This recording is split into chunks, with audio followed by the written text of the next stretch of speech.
No Interação de hoje temos a presença de duas importantes gerações de lideranças do nosso estado, o Anderson Nogueira e Carlos Guimarães. Sejam bem-vindos. E eu estou muito entusiasmado, porque eu gosto de política desde criança. E as primeiras lembranças que eu tenho da política é do Carlos Guimarães, candidato a prefeito, né? Então, para mim é muito emocionante. Já contei essas histórias em outras possibilidades e veículos, mas eu perturbava minha mãe para que votasse no Carlinhos, né? E acho que talvez por essa questão da causa da educação, que o Carlos Guimarães sempre teve muito ligado, e desde criança já percebi. E claro, intuição e energia também fazem parte também das nossas escolhas políticas. Sem dúvida. E eu estou muito feliz aqui, antes de estar com vocês aqui hoje, porque eu tenho um grande respeito por você pessoalmente e pelo seu mandato, né? Os dois mandatos, de vereador e já como deputado estadual. E é uma satisfação participar aqui. E para aproveitar esse encontro de vocês dois, queria falar durante o nosso programa temas estaduais, pode ser? Claro. Já que vocês dois têm uma ligação muito forte com a educação, vamos dar uma olhada como anda a educação no nosso estado.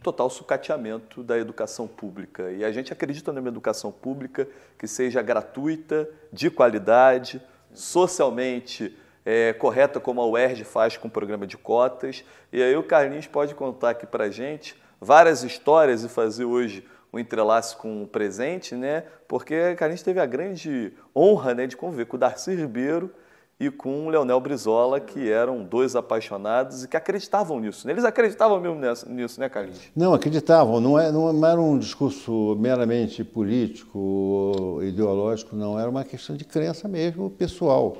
Eu creio que muito em cima da história pessoal do Brizola, que é uma história de muito sofrimento na infância, de muita miséria, não só física, mas também familiar, de ver o pai assassinado, etc. Então, e sofrimento de não ter como sobreviver ainda durante muito tempo.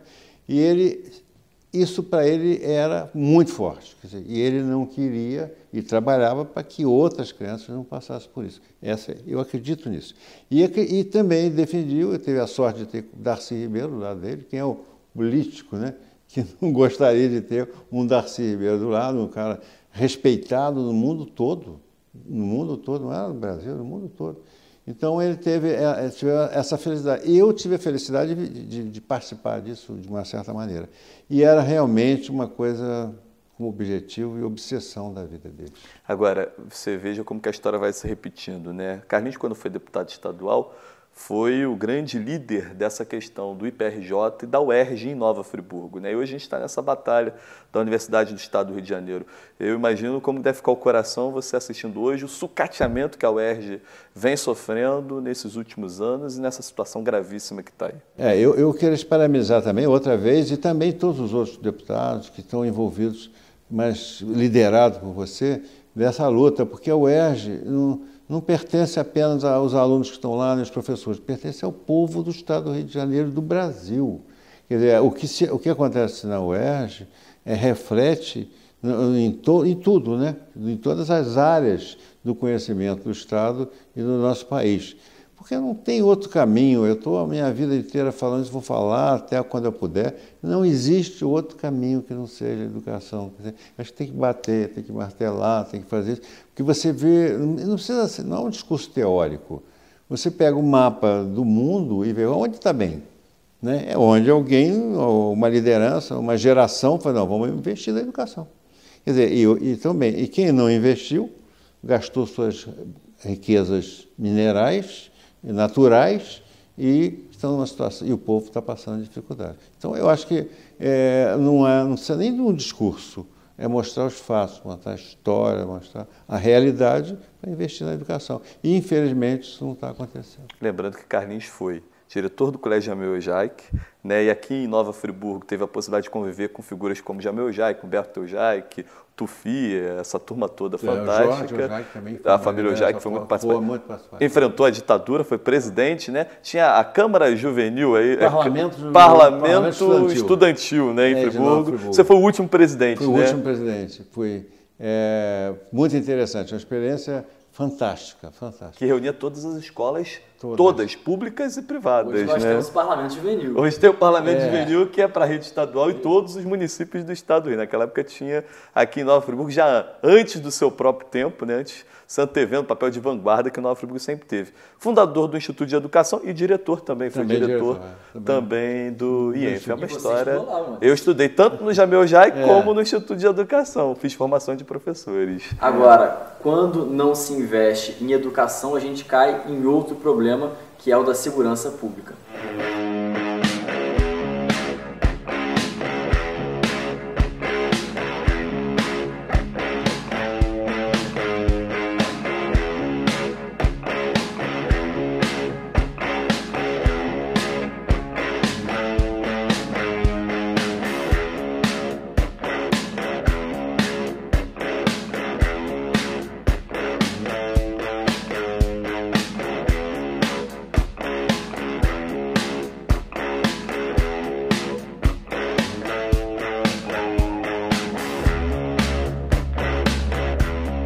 Toda vez que a lógica da segurança pública for em cima só da repressão, a gente vai ter o problema que o Estado do Rio vive. A questão da segurança traz uma série de problemas, como, por exemplo, também para a questão econômica. O roubo de cargas, por exemplo, no Estado do Rio, está trazendo um problema imenso e gigantesco, levando também ao desemprego. Então, na minha opinião, segurança, o que antevém a segurança pública é a educação.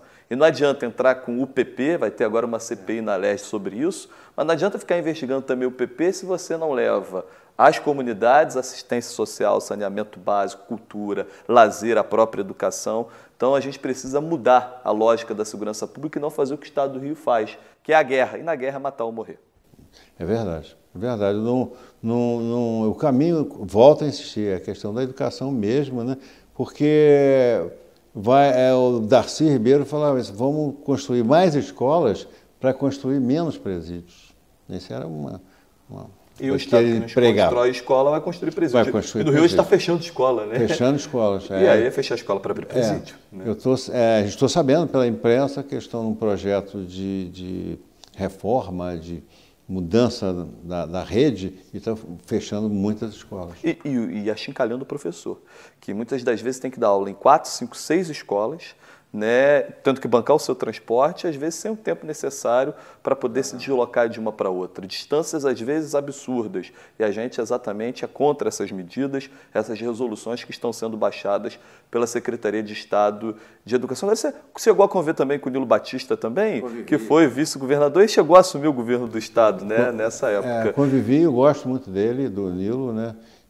Tivemos a chance viajei com ele do Rio para Friburgo, de helicóptero até, para inaugurar o CIEP, Luiz Carlos Veronese. Lá em Conselheiro Paulista. Que tanto o Veronese quanto o Glauber, Glauber não fui eu, Licínio Teixeira em Olaria, foram projetos meus. E eu que apresentei os nomes para esses dois CIEPs. O Luiz Carlos Veronese, você deve ter conhecido. Veronese, família Veronese. Não, ele, o Luiz Carlos. Não cheguei a conhecer. Foi um professor excelente e uma liderança política muito forte. Ele foi meu suplente de vereador. Chegou a assumir 4 meses.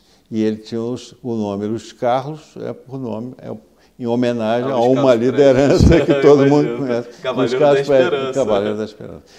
Aí eu que apresentei o projeto, dando o nome aos dois CIEPs. O Glauber não, foi Darcy, Berma, Brizola. Agora, eu citei o Nilo, né, porque o Nilo é um dos grandes especialistas na área de segurança pública. O Nilo, por exemplo, fez o Código Penal da Colômbia, né, e o Nilo tem ideias muito mais avançadas para a questão da segurança pública e que, nesses tempos de hoje, o Nilo faria toda a diferença para a segurança pública do Rio, sem sombra de dúvidas. Né? Foi uma grande herança e também uma pessoa que eu tive o maior prazer em conviver. Vamos mudar um pouquinho o tema. O Anderson, você é um deputado muito ligado às redes sociais. Carlos, quando você foi deputado, ainda não existiam as redes sociais. Você acha que as redes sociais ajudam ou atrapalham a democracia? Eu acho que ajuda. Na eleição de 2014, da Dilma, eu acredito que ela não seria eleita sem as redes sociais. Porque há pouco tempo eu li de um grande filósofo aí dizendo o seguinte, que a grande tragédia da maioria, em alguns países, é a imprensa. É a grande imprensa. E principalmente quando fica na mão de um grupo só, né? Como no Brasil, por exemplo, o Sistema Globo. Né? Então as redes sociais pode furar um pouco esse domínio, domínio total, né? Porque você tem 3 ou 4 famílias frias em São Paulo, né? O Estado de São Paulo, e a Folha, e o Globo, etc., que faz a cabeça das pessoas. Né? Então, por exemplo, na rede social, a única forma de eu saber mais ou menos o que acontece na Venezuela, por exemplo... De verdade. É pelas redes sociais. Eu não tenho acesso. Quer dizer, toda a imprensa de rádio, de televisão e jornal, etc., não dão uma linha. Quando dão, é só para bater. Então, as redes sociais pode ser bem utilizada, pode ser um canal importante. Agora, como que você fazia para se comunicar com os eleitores naquela época que não tinha rede social, não tinha nada disso? Era rádio, jornal, como que era? Era muito difícil. Era muito mais difícil, né? Imagino. E eu vou dizer uma coisa a você. Você tem sido uma pessoa, com outros, o Marcelo Verli também, que comentam muito essa questão da minha participação na vinda da UERJ, que foi a primeira manifestação de uma universidade pública no interior do Estado. Quer dizer, mas eu, quando fui candidato, ninguém sabia. Ninguém sabia, não conseguiu passar essa informação. Até hoje, como agora com os 25 anos, né, parece do IPRJ, com essa questão da UERJ... Que essa fama surgiu que eu tive a oportunidade de participar de alguns debates, é que as pessoas estão sabendo. Então, a gente não tinha canais, a gente fazia panfleto e outras coisas, e tinha um jornal que de vez em quando distribuía, mas muito pouco. Muito pouco. O Anderson, com as redes sociais também surgem os comentários de ódio. Muita gente raivosa por trás das telas. Sim. E também exemplos agora, como que aconteceu no Rio de Janeiro, do caso de xenofobia. Aí entra a máxima do Carlinhos quando fundou o IENF, né? Que é a dialógica no Instituto, através do professor Newton Batista, da liberdade com responsabilidade. Nas redes sociais é um pouco disso. Todo mundo tem a liberdade, né, de falar o que bem entende, mas deve haver uma responsabilidade para não só não cometer crimes, como não cometer atos também que possam levar ao prejuízo das pessoas. Eu acho que a rede social, você só pode falar na rede social aquilo que você falaria olho no olho. E quando você fala olho no olho, você afeta uma pessoa diretamente e até mata.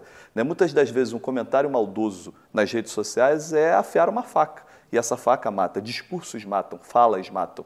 E a gente, inclusive, teve a oportunidade de fazer uma ação contra, principalmente a xenofobia. O que é a xenofobia? O horror ao estrangeiro, né? Aos refugiados, por exemplo. O Estado do Rio já foi um exemplo na política de acolhimento aos refugiados. Ninguém deixa o seu povo e a sua nação porque quer. Né? Tá lá numa situação gravíssima para deixar as suas raízes.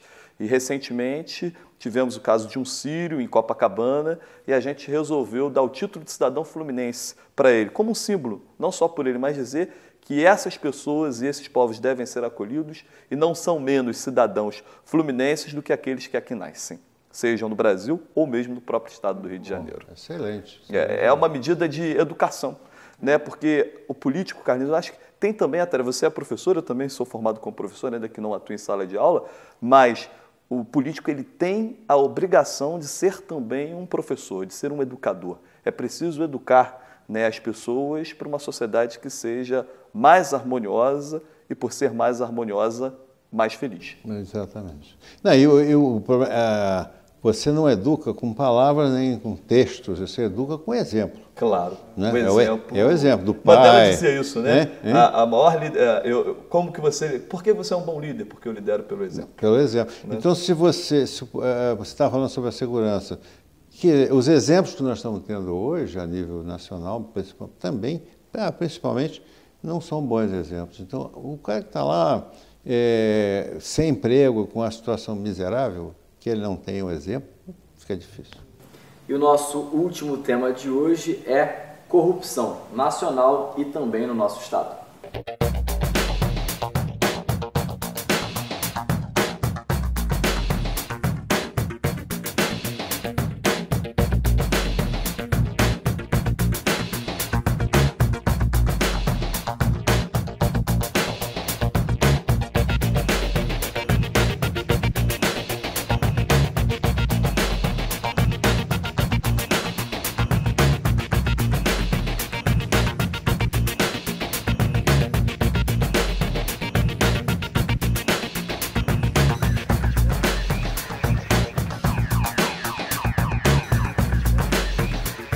Anderson e Carlos, são tantos exemplos que a gente tende a generalizar. A generalização é o maior prejuízo que se pode trazer à democracia, né? A generalização é terrível. Em todo lugar existe gente boa e ruim, e a gente não pode criminalizar a política. Deve sim criminalizar aqueles políticos especificamente que cometem os seus erros. A gente vive uma grave crise ética e moral, e eu acredito que, claro, a corrupção não foi inventada de uma década para cá, ou há 20, a 30 anos. A corrupção existe desde que há o ser humano na Terra. Agora, realmente, a gente chega a momentos muito críticos. Eu não sei, Carlinhos, se naquela época a corrupção estava tão gritante, ou se existia corrupção e agora as coisas estão sendo descobertas. O que você acha dessa situação? Não, eu acho que sempre houve, inclusive na época da ditadura, algumas pessoas pensam que não tinha, mas tinha. Uma corrupção também generalizada. Eu não sei se aumentou, diminuiu, talvez a divulgação tenha aumentado. Eu sei, é muito difícil você avaliar isso. O que eu acho que não pode ser, como você falou, levado para esse lado de que determinada carreira é de corrupto, outra carreira não é de outra profissão. Quer dizer, em todos os lugares tem pessoas que fazem as coisas bem feitas e mal feitas. E o que eu não concordo muito, que às vezes está acontecendo, é que alguma medida política, às vezes até mesmo de tomar uma atitude antidemocrática, usa a corrupção como pretexto, entendeu? Não, vamos combater a corrupção. Quer dizer, nós tivemos aí milhões de pessoas na rua, naquelas manifestações de combate à corrupção, que na verdade não era autêntico. Quer dizer, que agora está essa coisa toda de mala, carregando, não tem ninguém na rua, né? Um presidente absolutamente corrupto, flagrado, e que ninguém foi às ruas para fazer manifestação alguma, e a Fiesp não patrocinou essas manifestações. Então, eu acho que tem que ter um alerta, tem que ter não, será que é isso mesmo? Então, agora, a corrupção tem que ser combatida sempre. É o mal. Agora, há o perigo da judicialização da política, né? E não pensar que, como bem disse o Carlinhos, né, que a corrupção só existe em determinado setor. Todos os setores existe a corrupção. No executivo, no legislativo e, acima de tudo, no judiciário. E em vários outros setores, na mídia, a corrupção está presente toda. Não é porque a gente também tem que achar que é natural. Deve ser combatido exatamente com novas formas de se fazer. Eu fico muito preocupado com a questão do judiciário, porque não quero generalizar também, né? Porque conheço juízes, na época aí da repressão, juízes que arriscaram a vida em defesa dos direitos democráticos. Mas a questão que falam muito dos políticos, mas o judiciário tem vitalício, né? O político, primeiro, ele não cai de paraquedas, né? Ele não faz concurso, ele não faz concurso porque está mais preparado que o outro. Ele é eleito pelo povo. Aí o povo de 4 em 4 anos, errado ou certo, ele tem o risco de não continuar, né? Vai decidir se continua ou não. E o povo vai lá e não quero que continue. E o judiciário não tem. É um concurso público permanente, né? Onde você é avaliado de 4 em 4 anos. É verdade. Carlinhos, para a gente fechar, expectativa para o futuro do nosso estado? Está complicado, né? Está bastante complicado. Na verdade, a gente fica muito preocupado com a expectativa do país também, né? Porque eu estou vendo o que está generalizado, que é desesperança. Sabe, porque quando você está sofrendo, até mesmo diante de uma ditadura, mas que você tem esperança, você tem um norte a seguir, você tem uma expectativa que aquilo vai acabar, né? Porque a gente tinha o tempo todo, a gente lutava contra a ditadura civil-militar, porque a gente achava que não vai acabar. Mas hoje a gente fica numa desesperança, até mesmo o que fazer, né? Como caminhar, está difícil, muito difícil. Tem esperança, Anderson? Muita, né? Eu tenho tem esperança, tem esperança. Agora, o fato de dizer realmente o que a gente vai perseguir, o que a gente quer de fato, e até como povo, né? E as pessoas estão naturalmente, é perceptível que as pessoas estão perdidas. Elas não sabem o que querem, e quando você tem um povo que não sabe o que quer, logo você não tem ação efetiva para fazer a mudança das coisas, né? É aquele ditado, né? Para quem não sabe que caminho quer, para quem não sabe onde quer chegar, qualquer caminho serve. Mas não é qualquer caminho que serve. a gente precisa exatamente fazer uma reflexão profunda. Muito bom ter você, Carlinhos, professor, deputado com uma história incrível, alguém que lutou contra a ditadura militar, alguém que tem uma importância fundamental para a história da educação, não só em Nova Friburgo, mas todo o estado do Rio de Janeiro. Muito bom ouvir essas histórias, essa troca, e aí eu me lembro do menino que brilhava os olhos quando via o Carlinhos Guimarães discursar e fazer os debates, e hoje tem a possibilidade de alguma forma também ver aquele sonho de menino se realizando, tendo a possibilidade de estar lá também, como ele esteve na Assembleia Legislativa. É isso, nossa interação fica por aqui, mas o nosso papo segue aqui nos bastidores. É isso aí. Tá bom, tá legal. Abraço.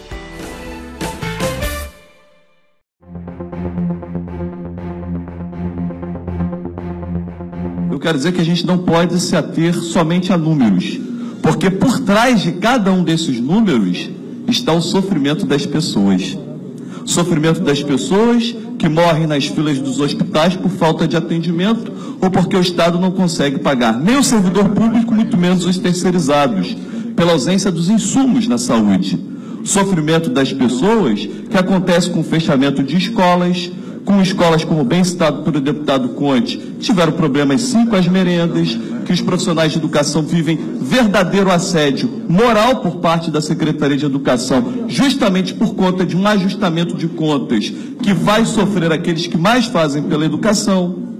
Sofrimento das pessoas quando o governador enche a boca para dizer que a saída para a crise é a inovação tecnológica e ele mata a UERJ. Como falar em inovação tecnológica fazendo o sufocamento que esse governo faz à UERJ, ao ESO, ao ENF, à FAPERJ, aos bolsistas, sem querer citar a FAETEC, entre tantas outras instituições que poderiam promover, sim, a inovação tecnológica, que é a saída para a crise desse estado do Rio. Aliás, diga-se de passagem, o próprio presidente dessa casa, Jorge Pisciani, citou em entrevista recente, antes do seu afastamento, uma série de equívocos cometidos pelo governo, dando a entender que a rejeição das contas era algo que deveria acontecer. Sofrimento das pessoas, do servidor público. Quantos de nós vimos servidores chorando porque estavam passando fome? E aqueles que, inclusive, cometeram suicídio por conta dessas questões que passaram nos últimos tempos, provenientes do que foi feito por esse governo. Então, atrás desses números, estão uma série de outros fatos que a gente não pode passar como insensíveis. Essa é a chance de demonstrar às pessoas que essa instituição, a Assembleia Legislativa, tem responsabilidade com essas pessoas. E não só enxergar esses números, que por si só provam tecnicamente ou politicamente, como queiram usar, que as contas devem ser rejeitadas como esse governo deve ser rejeitado. E aí a gente pode falar também da segurança pública, porque na segurança pública também há o sofrimento das pessoas. É o estado em que mais se mata policiais e que mais morre pessoas, muitas das vezes inocentes, e até crianças. É falar, por exemplo, do Hospital do Câncer de Nova Friburgo, cujas obras estão paralisadas há mais de um ano, por pura incompetência do governo do Estado, que não consegue fazer o mínimo, obras que foram iniciadas sem autorização do governo federal. Para o governo federal, deputado Luiz Paulo, é como se as obras não tivessem sido iniciadas, o governo gastou quase 5 milhões de reais, que não servem como contrapartida para o governo federal, simplesmente porque, tecnicamente, as obras nunca foram iniciadas. E até agora o governo do Estado, que assumiu um compromisso numa audiência pública nessa casa, de em 2 semanas enviar a documentação necessária para a Caixa, até o presente momento não o fez. Então, para encerrar, senhor presidente, o estado de calamidade está no mau exemplo. É um governo que dá péssimo exemplo porque, enquanto lá na ponta, atrás desses números, há o sofrimento de tantas pessoas, no Palácio Guanabara a festa continua.